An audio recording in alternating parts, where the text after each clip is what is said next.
नमस्कार दोस्तों, पीडब्ल्यू ज्ञान कोश पर एक बार फिर से आपका बहुत बहुत स्वागत है। दोस्तों, आईएएस पूजा सिंघल अभी पिछले 2-3 सालों में बहुत ज्यादा हाईलाइटेड रही है। आपको ध्यान होगा कि झारखंड में एक बहुत बड़ा स्कैम निकल के आया था नरेगा से रिलेटेड, जिसमें आप देखोगे कि करोड़ों की प्रॉपर्टी, करोड़ों का जो कैश था वो जब्त किया गया था, जिसके चलते ये पॉइंट्स निकले थे कि आईएएस पूजा सिंघल, जो कि उस टाइम पर झारखंड गवर्नमेंट के अंडर में काम कर रही थी, तो उनके द्वारा बहुत बड़ा घपला किया गया था। और उस घपले के अंदर आपको पता है, फिर बाद में हेमंत सोरेन, जो कि उस टाइम पे चीफ मिनिस्टर थे, वो भी इसके केस के आप कह सकते हो कि लपेटे में आ गए थे। फिर उसके बाद में उनको जेल भी जाना पड़ा था, फिर वापस उनको रिहा किया गया। अब वो वापस से चुनाव जीत करके वहां के चीफ मिनिस्टर हैं। बट अब ये क्या डेवलपमेंट है यहां पर कि आईएएस पूजा सिंघल जो है, जो अभी prevention of money laundering act के तहत 28 महीनों की जेल काट के आई। अभी तक भी इनका जेल जो है वो कंटिन्यू है, बट हां, दिसंबर में इनको बेल दे दी जाती है। अब बेल पे ये अभी फिलहाल बाहर हैं, जेल से बाहर हैं।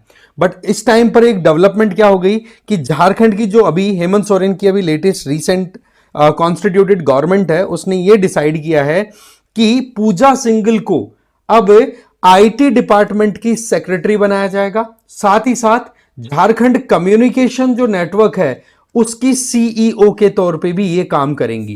तो ये अपने आप में बड़ी कंसर्निंग बात है कि एक तरफ तो आपके खिलाफ में मनी लॉन्ड्रिंग के केस चल रहे हैं, एनफोर्समेंट डायरेक्टरेट आपके खिलाफ में इन्वेस्टिगेट कर रही है, आप 28 महीनों का जेल का टाइम बिता करके आए हो बेल पे। वहीं दूसरी तरफ आपको जैसे ही निकलते ही मौका मिल जाता है दूसरे डिपार्टमेंट में अपॉइंट करने का। आपको ध्यान होना चाहिए कि जब इनके खिलाफ में ये करप्शन के चार्जेस निकले थे, तो उस टाइम पर स्टेट गवर्नमेंट ने इनको सस्पेंड कर दिया था कि हां भाई, आपको एक बार हम कुछ समय के लिए बर्खास्त करते हैं। डिसमिस तो नहीं किया, सस्पेंड मतलब कि आप रहिए, आप ऑफिस में नहीं आ सकते हो, बाकी जो साइन वाइन करना है वो आपका चलता रहेगा, राइट।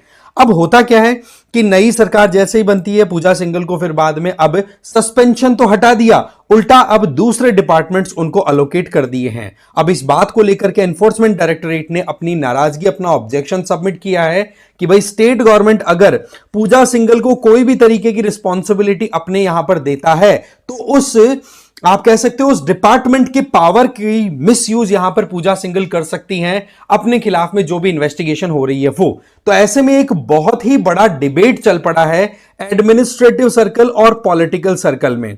तो यहां पर मामला कुछ ऐसा है कि इनके द्वारा जो घपला किया गया था, या जो इनके ऊपर एलिगेशन है, क्योंकि अभी तक जो है वो इनके ऊपर आरोप ही है, इनका कन्विक्शन अभी नहीं हुआ है। और यही एक सबसे बड़ा आर्ग्यूमेंट झारखंड गवर्नमेंट की तरफ से है, या फिर झारखंड में जो जेएमएम की सरकार चल रही है उस पॉलिटिकल पार्टी की तरफ से आर्ग्यूमेंट्स आ रहे हैं कि जी, क्या यहां पर पूजा सिंघल के आरोप साबित हो गए? तो आंसर इज नो।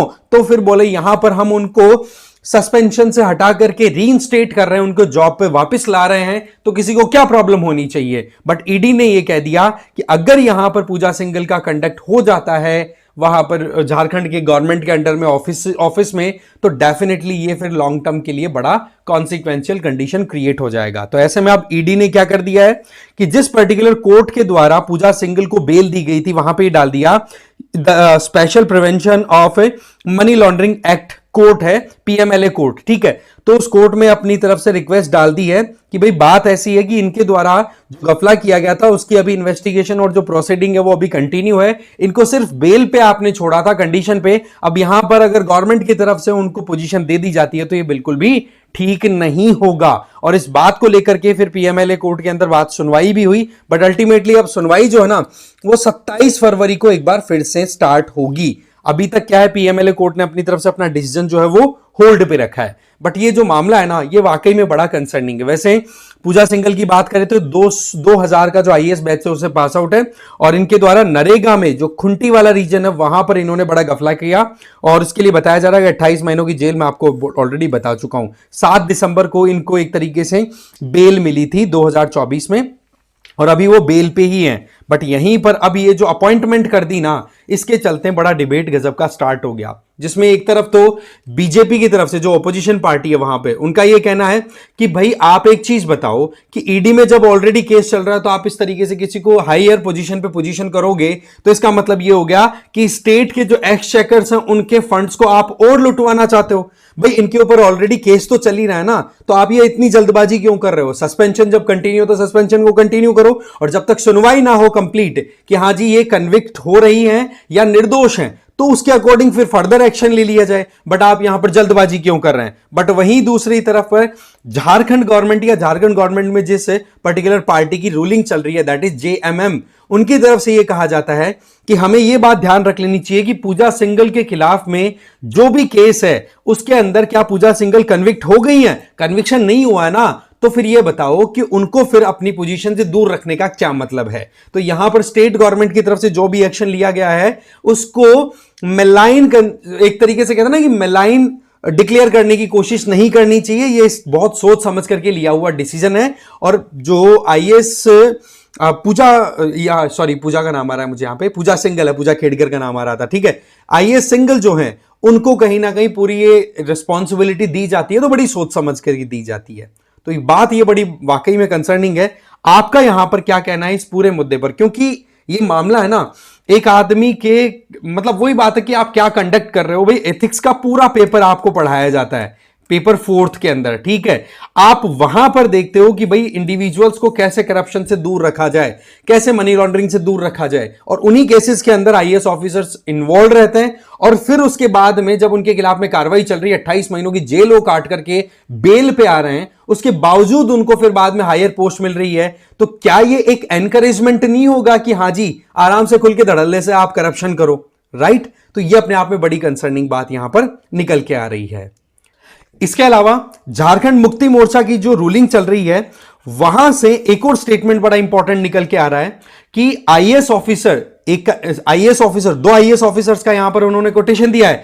एक का नाम है सजल चौधरी, ठीक है, सेजल चक्रवर्ती, बोलो उनके फॉडर स्कैम के अंदर उनका नाम आया था, ठीक है। वो जब चीफ सेक्रेटरी थे झारखंड के, तो बोलो वो भी तो इसी तरीके से काम कर रहे थे। इसी तरीके से आईएएस प्रदीप कुमार, उनके खिलाफ में सीबीआई इंक्वायरी ऑलरेडी चल रही है, तो उनको फिर बीजेपी रूलिंग जब थी तो उनको क्यों फिर जॉब में रखा गया था? तो इस तरीके से आर्ग्यूमेंट को काटने के लिए काउंटर आर्ग्यूमेंट भी है ना, वो करप्टेड इंडिविजुअल के ही हाईलाइट करके दिए जा रहे हैं कि जी जो एक्स सरकार थी बीजेपी की, उसने करप्ट लोगों को प्रोटेक्ट करने के लिए ऐसे ऐसे काम किया था, तो आज हमारी वाई गवर्नमेंट है तो वो करप्ट लोगों को प्रोटेक्ट करे जिनके ऊपर एलिगेशंस लगे हुए हैं, तो इसमें किसी को प्रॉब्लम नहीं होनी चाहिए। ये बड़ा गजब का डिबेट यहां पर चल पड़ा है। बट पॉइंट इज कि यहां पर हमें समझना होगा कि जो ब्यूरोक्रेट्स, पॉलिटिशियन और क्रिमिनल्स का नेक्सस है ना, ये सही बता रहा हूं, सबसे पावरफुल लोगों का सबसे बेकार नेक्सस है और इसने पूरे सिस्टम को खोखला कर रखा है।